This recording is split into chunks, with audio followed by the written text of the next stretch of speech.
ഞെട്ടിപ്പിക്കുന്ന വിവരങ്ങളാണ് കോടതി വിധിയിലൂടെ പുറത്തുവന്നിരിക്കുന്നത്.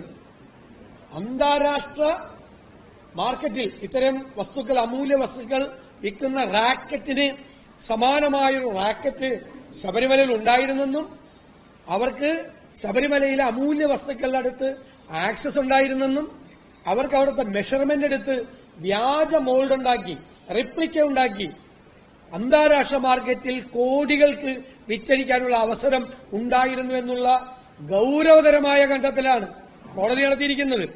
മുൻ ദേവസ്വം ബോർഡും നിലവിലെ ദേവസ്വം ബോർഡും ഈ അന്താരാഷ്ട്രീയ മാഫിയകളുടെ കണ്ണികളാണോ എന്ന് നമ്മൾ അന്വേഷിക്കേണ്ടിയിരിക്കുന്നു.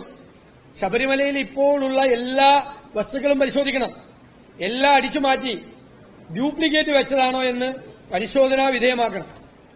ഇനി ശബരിമലയിലെ മുൻ പ്രസിഡന്റ് വാസു പ്രതിയാകുന്നതോടുകൂടി മുഖ്യമന്ത്രിയും സിപിഎമ്മും ഇതിൽ മറുപടി പറയാൻ ബാധ്യസ്ഥരാണ്. മുഖ്യമന്ത്രിക്കും സർക്കാരിനും വേണ്ടി ശബരിമലയിലെ എല്ലാ കാര്യങ്ങളും നടത്തിയത് വാസുവായിരുന്നു. ആ വാസു തന്നെ ഇപ്പോൾ പ്രതിപട്ടികയിലുണ്ട് എന്ന വാർത്തയാണ് പുറത്തുവരുന്നത്.